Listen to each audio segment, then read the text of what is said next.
Welcome to the show. I'm Zerlina Maxwell. Remember how yesterday Russia said it would sharply reduce its attacks on the Ukrainian cities of Kyiv and Chernihiv? But U.S. officials were, let's say, skeptical. Well, today, Ukrainian officials reported new attacks in these two cities despite Russia's promises. President Biden, meanwhile, addressed the nation today, but this time it was not about Ukraine, but about the ongoing COVID pandemic. After his speech, the president got his second booster shot on camera to encourage other eligible Americans to do the same thing. All fully vaccinated adults who are age 50 and over or immunocompromised are now eligible for a second booster shot, which is really great news. But the approval comes as a new COVID subvariant, BA.2, has spread to become the dominant variant in all of the United States. And you can see that on the pink bars on the right side of the chart, that those numbers have risen sharply. So the important question right now is, will the U.S. be prepared if there is another COVID surge? And it's a really, really important question. States across the country have relaxed their COVID restrictions, and scenes like this of people wearing masks in public are becoming less and less common. And now 21 states are suing the federal government to end the mask requirement on public transportation. The Republicans in Congress, meanwhile, have balked at approving new COVID funding, even though we are very much, as I said, still in this pandemic. And President Biden warned today about what will happen if Congress fails to act. If Congress fails to act, we won't have the supply we need this fall to ensure the shots are available free, easily accessible for all Americans. Even worse, if we need a different vaccine for the future to combat a new variant, we're not going to have enough money to purchase it. We cannot allow that to happen. Congress, we need to secure additional supply now. We can't wait until we find ourselves in the midst of another surge to act. It'll be too late. Starting us off tonight is Dr. Anthony Fauci, Chief Medical Advisor to President Biden. Thank you so much for joining us today. Thank you for having me. Pleasure to be with you. So President Biden today urged Congress to pass the new COVID relief aid. Tell us in your words what it could mean for our country if that funding is not approved by Congress. Yes, that's really a very, very important issue. We've done very well. We've had a lot of generosity on the part of the administration and the Congress in funding us, but we're at a critical point right now. If we don't get the money that the president is asking for, there are two things that will happen that would be very unfortunate.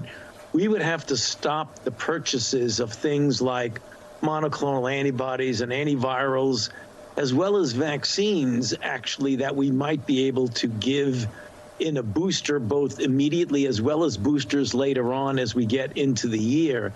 In addition, some of the preparedness to do better with more advanced platforms, with more advanced vaccine capabilities that we have, that would all come to either very, very much of a slowdown or even a stop.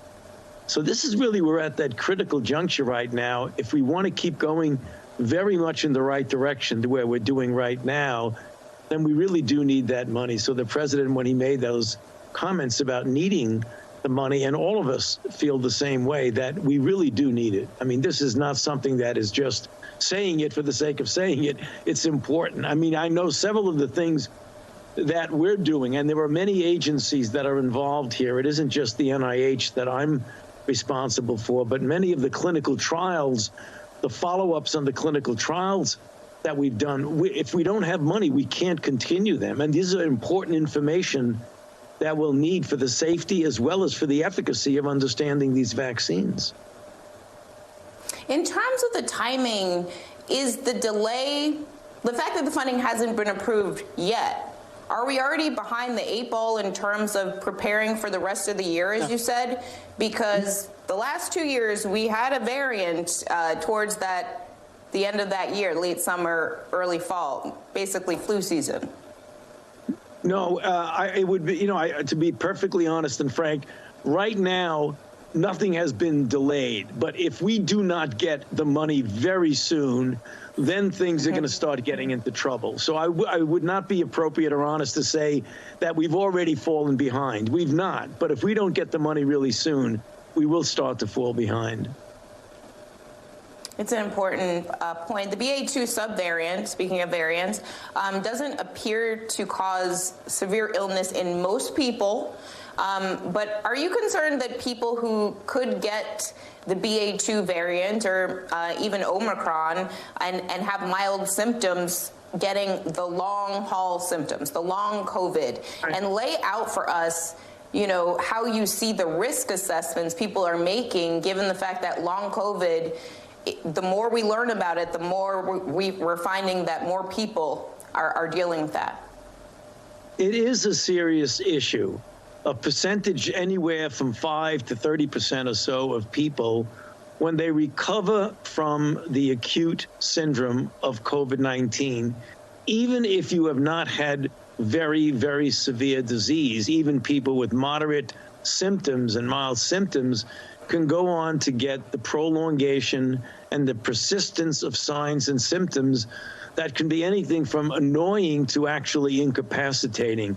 So we really do need to take that very seriously. It's very interesting to know that people who are vaccinated, who wind up getting breakthrough infections, have less of a chance of getting COVID than people who are unvaccinated and get infected. And that's the reason why we continue to, in many respects, really plead with the American public. If you've not been vaccinated, to get vaccinated. If you have been vaccinated, to please get your booster shots, because particularly in the arena and the era of COVID, boosters are playing a major role in getting the level of protection high enough, particularly to prevent you from getting severe disease. So there's every reason in the world now to get vaccinated and to get boosted. So that was my next question, because now that it is approved for adults who are 50 and up or immune compromised to get that second booster, which is not the first booster or the extra shot if you only got the J&J. There's some caveats here depending upon how everybody started with their vaccination process. But how should people think about that second booster shot? When you say that it improves, the efficacy of the vaccine wanes, right? And this is why we need to continually get these boosters. Help people understand why that is. I think people are like, why do they keep telling me I need another shot? And it can seem a little bit frustrating if you don't understand the science.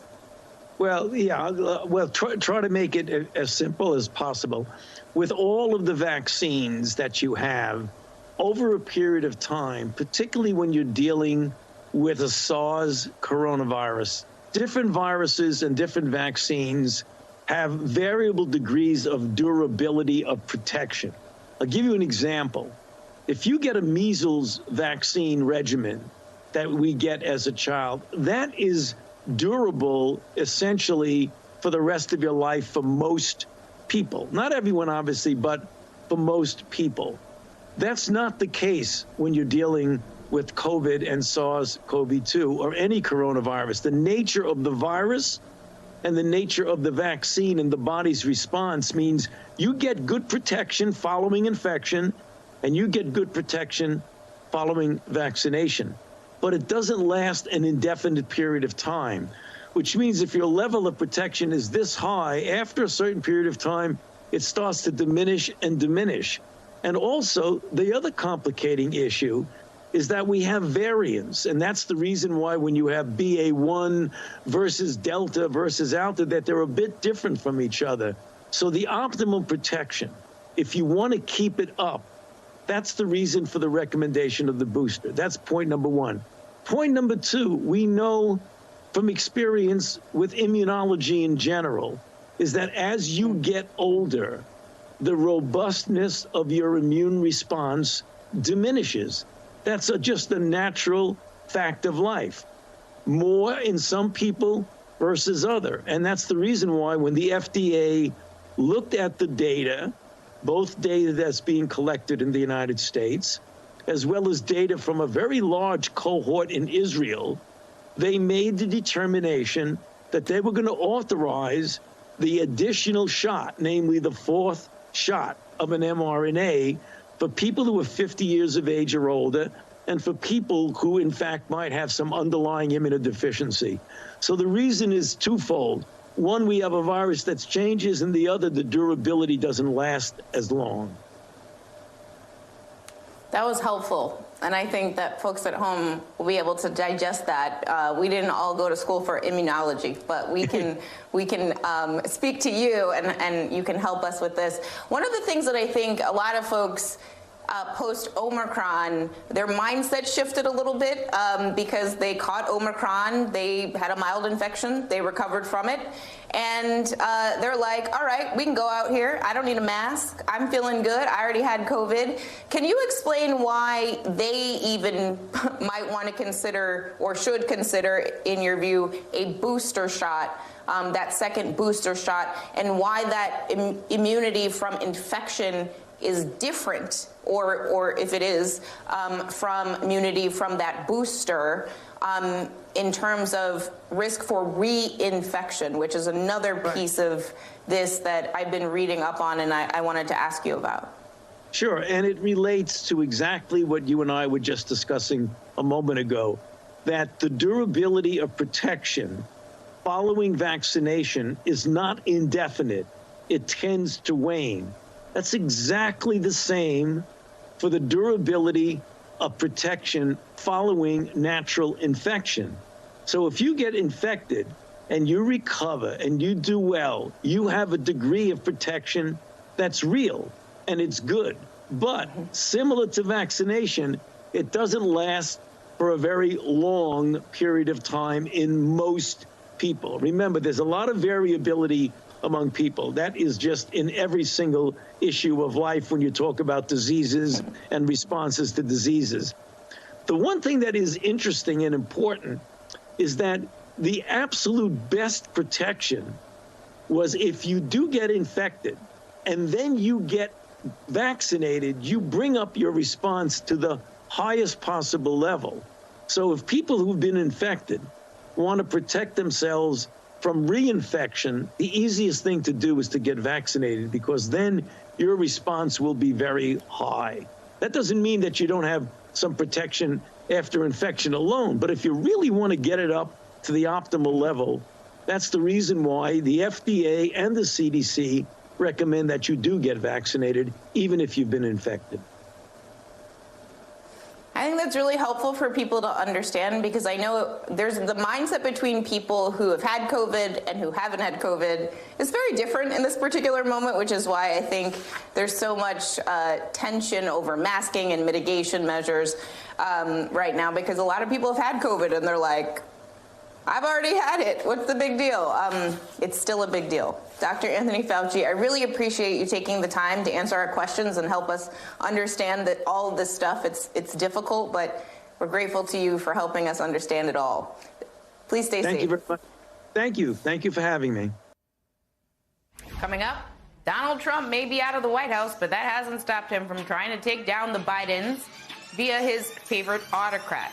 Russia's president, Vladimir Putin, coming up. What Trump is asking the Russian president to do this time in the middle of the war he started, no less. We'll be right back.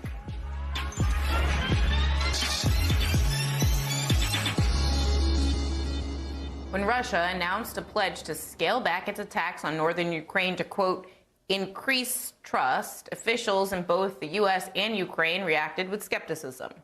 And now, we know that was for good reason.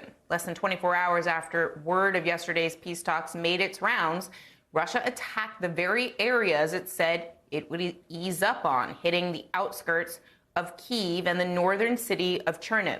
In Kyiv, local officials say the region has been hit by more than 30 shelling strikes in the last 24 hours alone. Those strikes have reaffirmed the administration's message that when it comes to Moscow, words often mean nothing.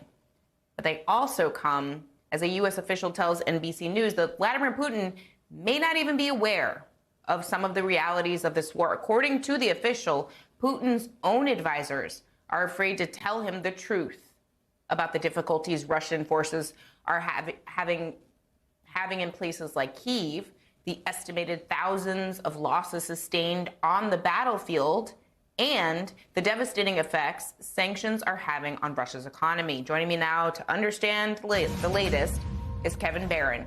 He's the executive editor of Defense One. And Kevin, react to this idea that President Putin may not know about the number of Russian soldiers, young Russian troops, that have been killed or injured, and the real ramifications that our sanctions have had on the Russian economy. I mean, what does it mean for ongoing peace talks and our strategy if he doesn't have accurate information? Well, I had two reactions to the news. One is, how do we know this? That's remarkably close intelligence into the inner circle of Putin. And then number two, all those questions you just said. I think number one, we're hearing some of this following negotiations with Ukraine. So what questions it raises is, how much are the negotiators at the table actually speaking for Putin? How much are they able to relay real information to him, and how much does it matter? I think that's one. Number two is, if the United States has had remarkable intelligence this entire time, we know that with the amount that the U.S. intelligence community is telling the press and therefore telling Russia they know is remarkable. So it really sends a signal into the heart of the Kremlin that we know how bad it is. I think it also helps signal to anyone that might be in opposition to Putin that the United States, the outside world, is aware of how tough it is, to find a path forward that might be different than what Putin wants himself. We've heard over and over again how isolated he is, how so many of his decisions seem to be different from his past. He's changed in the last couple of years. He's putting everything that he's doing is hurting his country. Making sure that it's known that it's hurting his own comfort level, his own power, his own security.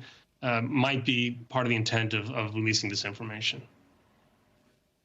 It's interesting to think about the fact that there may be a disconnect there between the information that he is receiving and understanding about what's happening on the ground and the reality, because even the Pentagon is saying that Russian units, they're not retreating or going backwards, they're repositioning around Kyiv, and some are repositioning into Belarus to resupply. I mean, in terms of his goals, does that signal that they haven't shifted, regardless of what's happening on the ground, and help us understand what this movement by Russian forces suggests that their strategy might be going forward? Yeah. Well, I think there's two things to consider. One is, what are security officials of the United States and allied countries saying about it?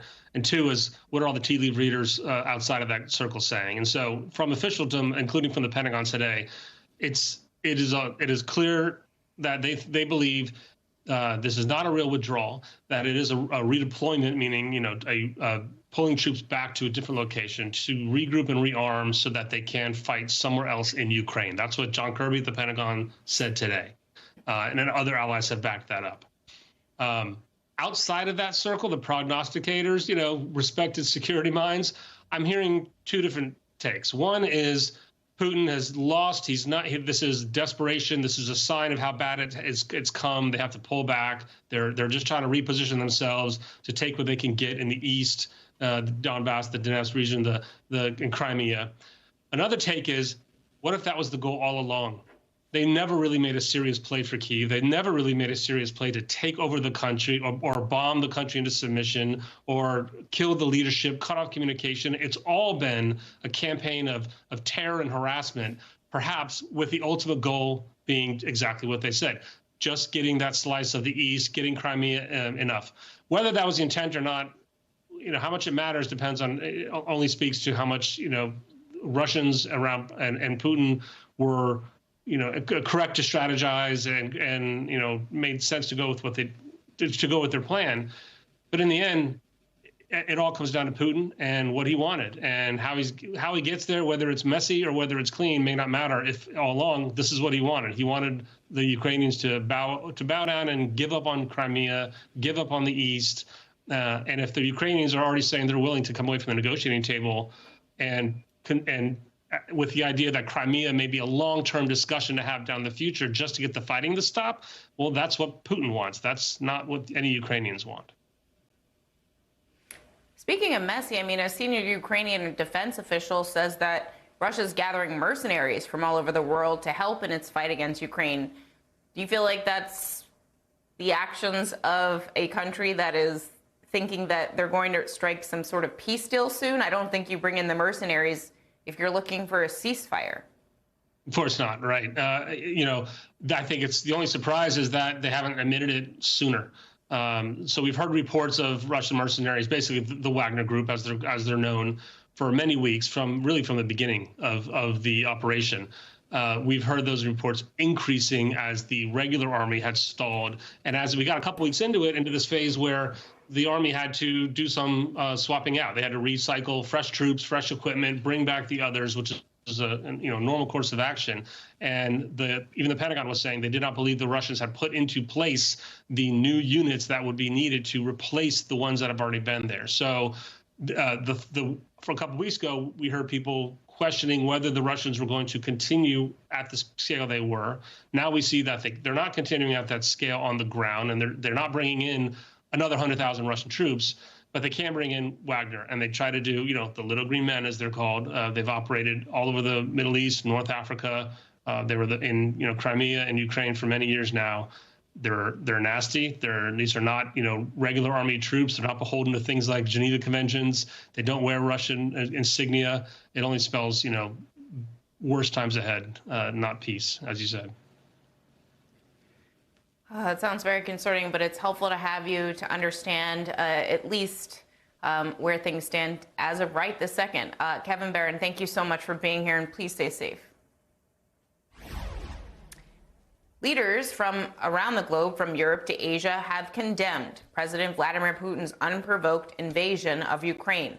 But the defeated former president of our country, the United States, named Donald Trump, has notably been resistant to directly criticize or condemn the Russian president. Instead, he's resorted to once again asking him on television, on camera, for favors. In an interview with Just the News, on camera, Trump seized on an unproven claim about the Bidens getting $3.5 million and asked Vladimir Putin to provide more details. Even as Vladimir Putin's war continues to displace millions and kill thousands of innocent people, Donald Trump is still trying to dig up dirt on the Bidens and is asking openly Russia for help. Here's what Congressman Adam Schiff had to say about that. To be appealing to Putin at a time when Russia is killing Ukrainians once again for dirt on his opponents, it just once again shocks the conscience. But look, he sought Russian help in 2016 and made use of it. He tried to extort Zelensky to help him in 2020. So now, here we are, 2022, Donald Trump is back at it again. Still the same unethical, unpatriotic man he's always been. Joining me now is former Watergate Special Prosecutor Jill Wine-Banks. And Jill, this is like Russia, if you're listening, 2.0. I remember where I was when he said that the first time in 2016 during the Democratic convention. Now he's openly asking Vladimir Putin for help again. I mean, you prosecuted Richard Nixon. But does the impunity with which talks openly about Vladimir Putin, especially right now, and openly asking him to interfere in an upcoming election, does that feel unprecedented and not comparable to Watergate? It's worse than Watergate. It is disgusting. As Yogi Berra said, it's deja vu all over again. This is like Donald Trump during the campaign saying, Russia, if you're listening, go get me the emails. This is worse because now Russia is attacking a democracy. It is committing war crimes. Putin has been called a war criminal by our president and by every legal expert on international law of war. He is a war criminal, and to ask him for anything except for a withdrawal is completely wrong. The only thing that Donald Trump should be asking of Putin is to stop killing innocent civilians, targeting hospitals, children, destroying a country because he wants more territory. He wants to recreate the old USSR, a thing I remember from my childhood. And it hasn't existed for a long time, and it shouldn't. And it's just wrong for Donald Trump to ask anything of Putin.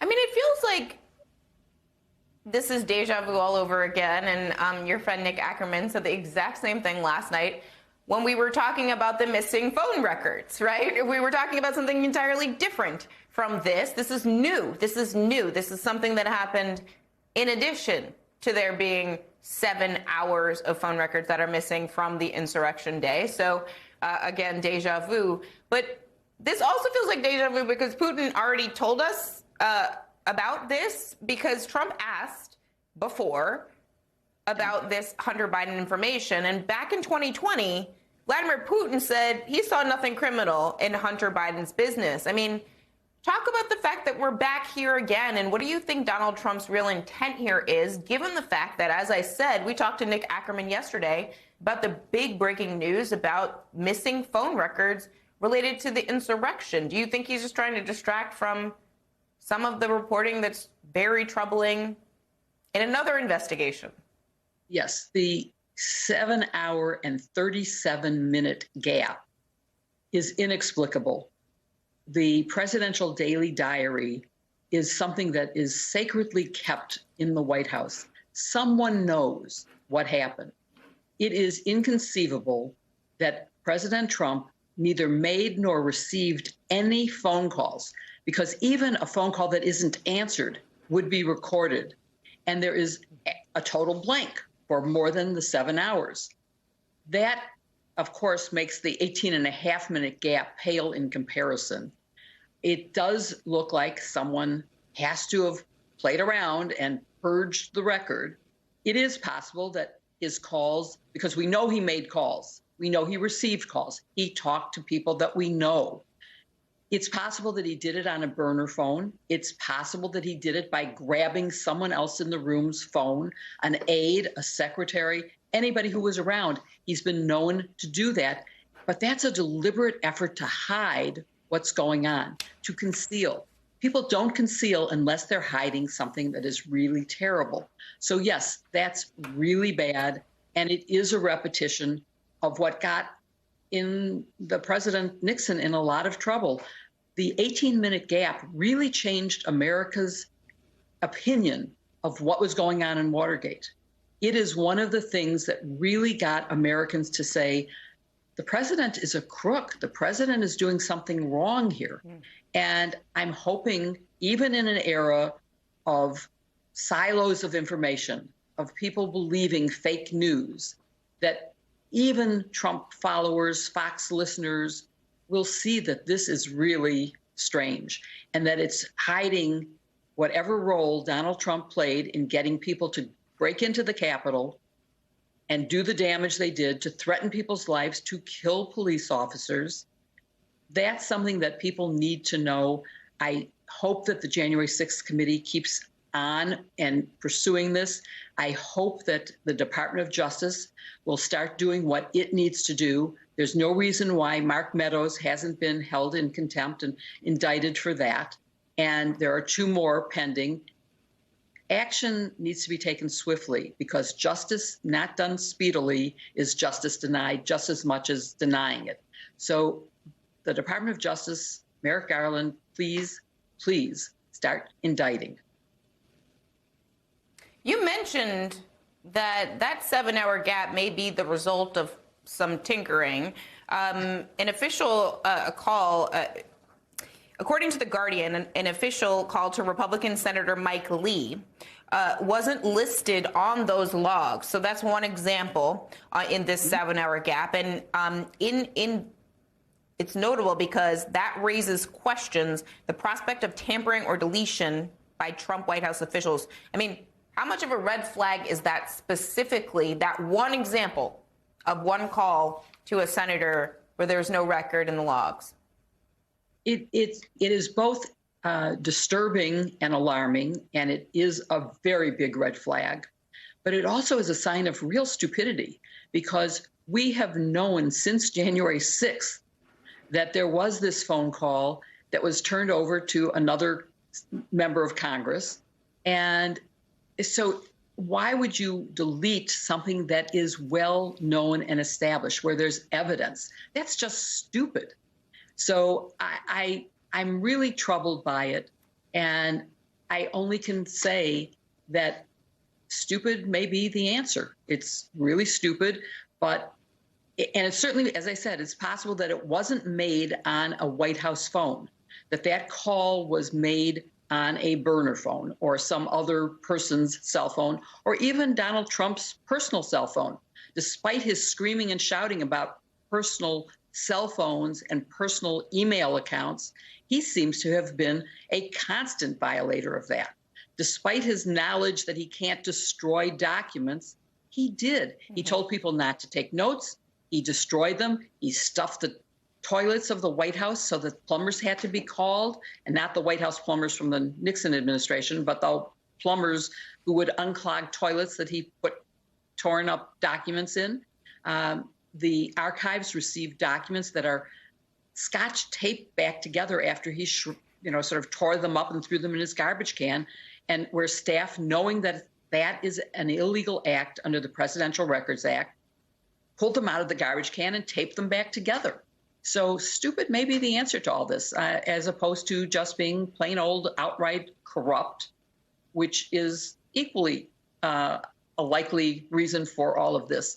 Donald Trump has acted like a mafia boss. Remember, I used to be an organized crime prosecutor. This is the kind of behavior I expected from my defendants there, not from the President of the United States, but I'm seeing it.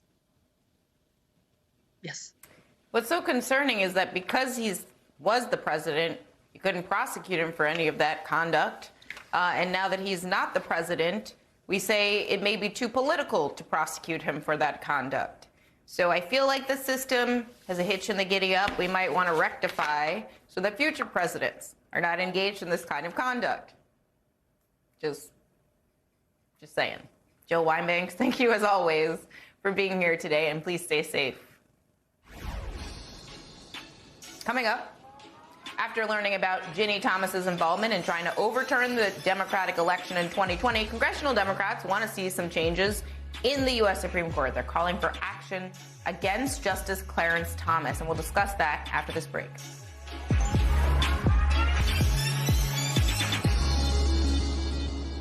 So many Democratic initiatives, particularly ones that have been pushed by progressive Democrats, have stalled in our current 50-50 Senate. And it's really hard to actually keep track. The list is so long. It includes voting rights, reproductive rights, police reform, immigration reform. The list goes on and on and on and on.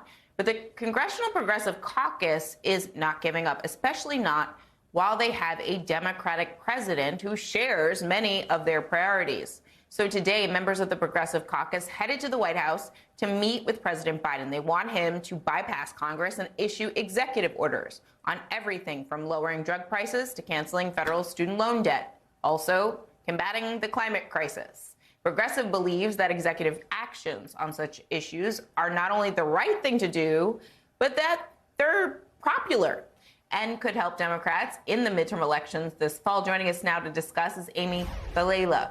She's a progressive Democrat running for Congress in the state of Nevada. Thank you so much for being here today. It's great to have you. Thanks for having me. I'm glad to be on. So is the Congressional Progressive Caucus right that President Biden should issue these executive orders on some of these issues that have failed to get through the Senate? I absolutely agree with him that that would be the best route forward. You know, I think that we're in a position now that if we don't start delivering on the promises that we make while campaigning, that, you know, it's very likely we could see a red wave. And we need to, as Democrats, be campaigning on the issues that really would bring true change for the working class. People are struggling, and people need to know they have fighters who are in Congress, in the White House, that are actually going to address their pain and their struggles in real and substantial ways. What are some of those issues that you see that voters are most concerned about? I'm sure that you are talking to voters every single day on the campaign trail as part of your campaign. What are they telling you? I know that climate is definitely at the top of their list. We are fighting that here in Nevada, and not only Nevada, but across the country. And we need to respond to the climate crisis with the urgency that's necessary and that it requires. I know in my own district, my opponent is right now going to press for a giveaway to greedy developers, when what we really need to be doing is fighting for measures that will actually make sure that we are addressing what's happening with our climate. Also, the housing crisis. There are so many people that are either being threatened with eviction or cannot even afford to get a home, and more or less not even be able to go out and buy a home. Also, when we're talking about wages and making sure that we can afford, what's happening within our economy. And, something that President Biden ran on was, making sure that he was going to forgive student loan debt. This is a promise that was made in no uncertain terms that this was going to happen under his presidency. We need to start delivering on those promises.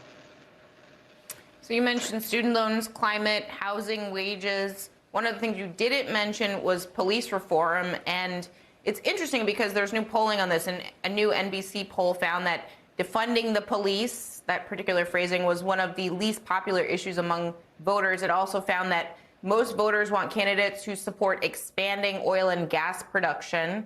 Interested in your thoughts about how that fits into the climate conversation. But do you think that means voters don't want action on these issues like criminal justice reform and climate? Or do you think that this polling is sort of a mixed bag? I mean, how do you read it? I really think it's a mixed bag. When we're talking about the polling, I'd like to know, did they ask questions such as, do you want your representative to fight, to make sure that we have a livable environment in the future?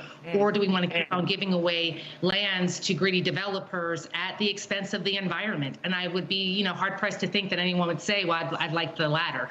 And also, when we're talking about the issues that I'm running on, I mean, these are coming straight from within the community.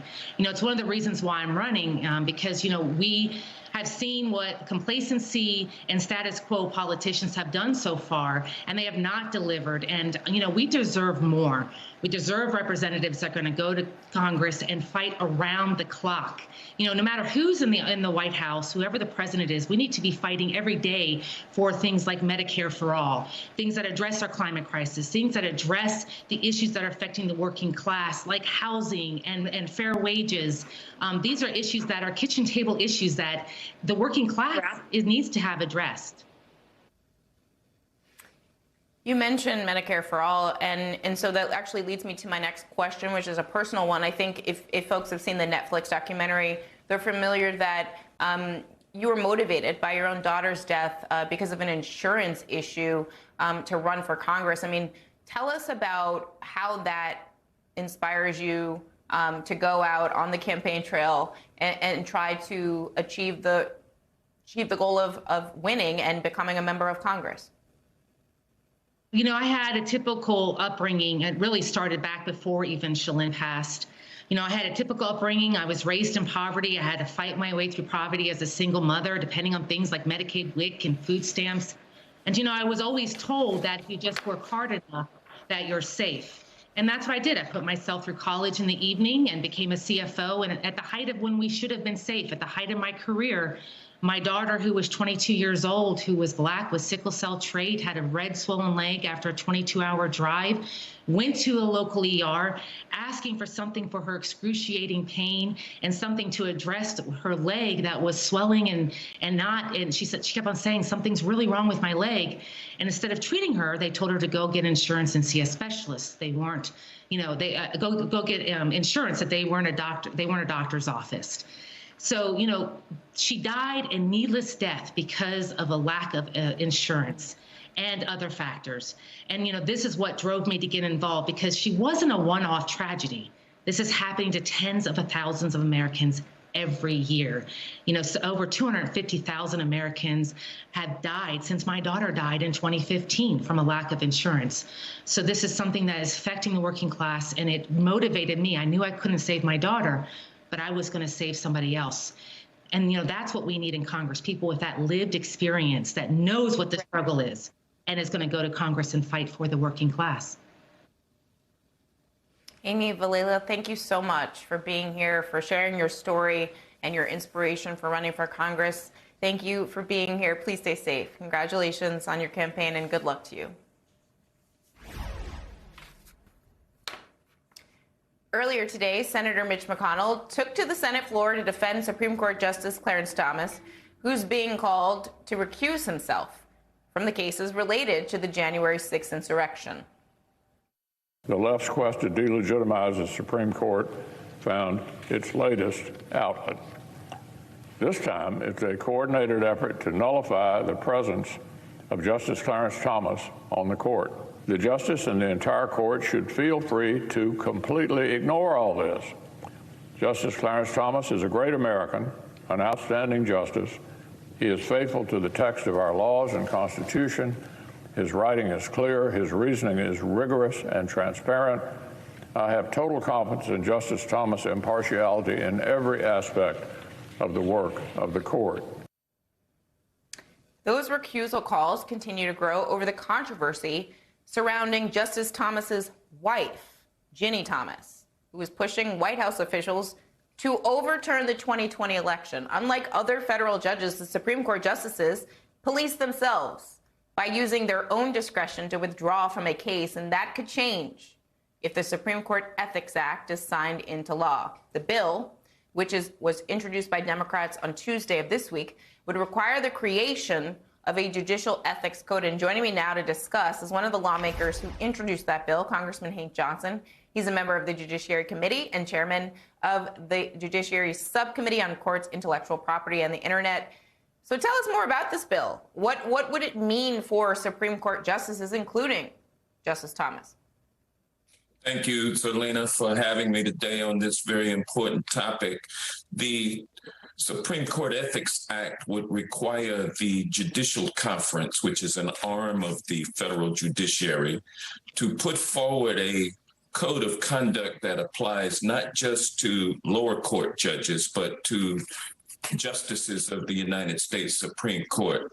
At this time, all judges, federal judges, are bound by a code of ethics, but the United States Supreme Court has been left out of that equation. There's no requirement that they abide by a code of conduct, because there is none that applies to the Supreme Court. And what we've seen is that just leaving it up to the justices themselves to decide whether or not their failure to recuse themselves from a case is appropriate. What we found is that there's no accountability there. So they make the decision themselves. There's no one to answer to.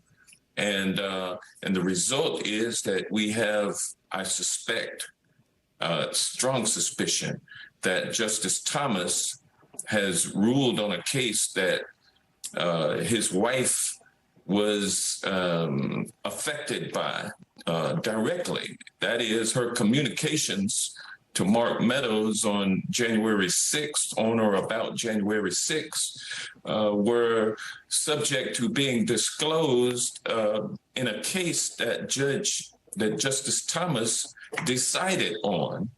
And so that is an issue that cries out for more attention, and it screams for there to be a code of ethics in place for Supreme Court justices. Especially because when you look at that decision, there's one line, and it's like Justice Thomas dissents from this decision. And looking back on that, it is quite eyebrow-raising. I mean, you have gone a little bit further than just saying that he should recuse himself from cases involving January 6th. You actually were quoted in Politico as saying you think he should resign altogether. Why? Well, unfortunately, there's a long history of Justice Thomas and his wife, who has been involved in numerous matters that have concerned the United States Supreme Court over the last 30 years. She has, of late, been a paid consultant. She has a consultant operation, Liberty Consulting. And with that consultancy, she has advertised that she can open doors on all levels in Washington, D.C. Her husband sits on the United States Supreme Court. We know that Jenny Thomas has lobbied for action to Mark Meadows, 29 text messages that we know of. There are other members of the administration, the Trump administration, even Trump himself, that she has lobbied on issues. And we know that some of the people who have paid Jenny Thomas to lobby for them on issues have had briefs, amicus briefs that have been filed in the United States Supreme Court on cases where they seek to direct the court to rule in a certain way. Those cases. And we know she has lobbied Trump. We know she has lobbied Mark Meadows. Why would we not think that she would use her special position as the wife of a Supreme Court justice to actually lobby her husband on her matters? What gives us how could we ignore that great possibility? And so she has exhibited a fervency on certain issues. I think it would be irresistible for her not to lobby her husband. And that's an issue that calls for us to call for him to resign, because what that presents is a gross appearance of impropriety, a gross appearance of partisanship on Justice Thomas's part, and a conflict of interest, a classic appearance of a conflict of interest. And with those things being the case, he has hurt the reputation of the United States Supreme Court. And the best thing for him to do at this time is to resign. In terms of impeachment, that's the other thing that's come up as a part of this discussion. You think that's an option?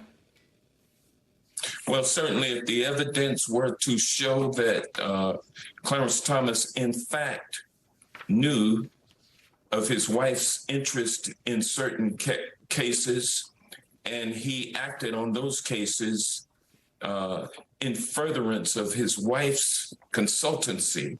In other words, she's been paid, money flowing into her pocketbook coming home and being accessible to everybody in the household, including her husband. And if he hasn't reported, as has happened in the past, he hadn't reported that income, and he has in fact ruled on cases where his wife has gotten paid, if that should be the case, then certainly that's grounds for impeachment. Well, I hope that the appropriate powers that be are trying to figure this out. And in terms of Congress, there is legislation that has been proposed by Congressman Hank Johnson. Thank you so much for being here and helping us understand this. Please stay safe. So it was 2016. Protests erupted in response to Baton Rouge police officers fatally shooting Alton Sterling, a 37-year-old black man who was accused of selling CDs outside of a convenience store.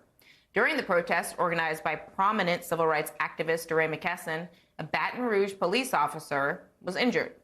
Now, according to a Louisiana Supreme Court ruling, that police officer can file a lawsuit against McKesson. The state's highest court decided that protest organizers can be held personally liable for the actions of those who attend their events and protests. And joining me now is DeRay McKesson. DeRay, you were arrested during the 2016 protests and faced a lawsuit from this police officer as a result. I mean, the case went all the way up to the Supreme Court, was thrown out. What's your reaction to the Louisiana Supreme Court's decision? Zerlina, I'm shocked. It is a disappointing ruling. It's one of those things that is not just about me, but about every organizer. The idea that a random person could just come to a protest and that you could be held civilly liable, that I can be sued for damage is just sort of wild. And remember, in this case, we've never even had a fact finding. I don't even know if this guy was hit with the rock. Like, he alleges that he was hit with the rock, and we've had to deal with that since he alleged it. But it has gone to every court that we possibly could go to. It looks like we'll probably have to take this back to the Supreme Court because there is longstanding precedent that protects protest organizers from these kind of suits. I think we were all shocked that the Louisiana State Supreme Court made this decision. So what is the next step in this case? It feels to me like it's obviously gone all the way up to the Supreme Court, then back down to the Louisiana. So what's next? So that's a great question, actually. The lawyers are trying to figure that out now. You know, we went to the Court of Appeals and got 4 separate decisions from the Court of Appeals. So if we go back to them, we are, you know, we're pretty clear that we're probably not going to get a straight up answer because we didn't get one last time. The Court of Appeals punted to the Supreme Court. So it looks like we'll probably go back to the Court of Appeals and then go to the Supreme Court. But the lawyers are trying to figure out because the path of this case has been truly wild. Instead of the Supreme Court just upholding the longstanding Supreme Court precedent, they sort of punted on a little bit, punted it back to Louisiana, I think with the hopes that Louisiana would just clear this up so they didn't have to get involved. And then Louisiana came back and said, hey, just kidding, you can sue protest organizers. And the conservative groups are on our side on this because they know that this would mean that all those people protesting at abortion clinics, the Westboro people, Trump, all those people will be implicated in a ruling like this. Yeah, I keep thinking of, I mean, don't think about this from, you know, the lens of like how you personally feel about Black Lives Matter. That's not at issue in the court cases. What we're talking about here is your First Amendment protections and everybody who is afforded that protection. The ACLU of Louisiana released a statement about the ruling saying, quote, "We are deeply disappointed in the Louisiana Supreme Court's dangerous decision, which is an egregious attempt to silence the voices of the people of Louisiana." Do you feel this, like this decision is essentially a way to silence protesters who may want to come out and protest people who are in power, like the police who killed Alton Sterling back in 2016? Absolutely. Remember that the Supreme Court precedent is called the Claiborne decision. That was during the sit-ins. There were a set of people that tried to sue the sit-in organizers for what happened during the sit-ins. And the court held that you can't do it, that you can't use these civil lawsuits as a way to penalize protest organizers. I think that the chilling part of this decision is that it will make protest organizers afraid. And remember, the bar is really low. We got all this way without ever once this officer having to prove at all that he actually even got hit. I was in police custody for 17 hours. I don't know this man. I didn't see this man. I don't know anything about this. But still, I've had to do all this litigation. And I am lucky because I have the ACLU National, I have David Goldberg, I have incredible lawyers. But it has taken a lot of time, a lot of money, and a lot of resources to even withstand these lawsuits. You know, if you think about organizers across the country, not many people would be able to do this. Or, you know, I just got lucky and happened to have a platform that lawyers volunteered to do it. But it is a lot. In the last minute here, do you think, you know, lawsuits like this one are essentially politically motivated by people who want to stop protests against police brutality? Absolutely. And I think that the courts, these courts have been pushing so that we are too afraid to fight back. You know, I think we will fight this until the end. So we're excited to go back to the Court of Appeals, looking forward to the Supreme Court weighing in so we can finally reaffirm the right to protest in this country. How do you think future protests will change? Do you think they will at all? Well, I think that the Supreme Court will be in an interesting position because they know that if they don't uphold this, there are so many conservative people that will be sued as a result of this. And I think that they can't allow that to happen. So I think the Supreme Court is hoping that it doesn't come back to them. But in our experience with the Fifth Circuit Court of Appeals, which is the Court of Appeals over Louisiana, I can't imagine, because they punted 4 times last time, I can't imagine that they're ruling in our favor. So we'll see, Zerlina. I hope the next time I'm here, I'm celebrating a win. It is a long and convoluted journey you've been on since 2016. That is to be, man, your patience and your lawyers and all of that. But it's important. It applies, as you said, to every American. This is about all of our rights. DeRay McKesson, thank you so much for being here. Please stay safe. That does it for me tonight. I'm Zerlina. Be sure to follow us on Facebook, Twitter, TikTok, and YouTube. The Mehdi Hasan Show is coming up next after this break on The Choice from MSNBC. Hi, I'm Zerlina Maxwell. Thanks for checking out our channel on YouTube. You can see more from Zerlina by clicking any of the videos on this screen, and make sure you subscribe below to stay up to date on the day's biggest stories. Thanks for watching.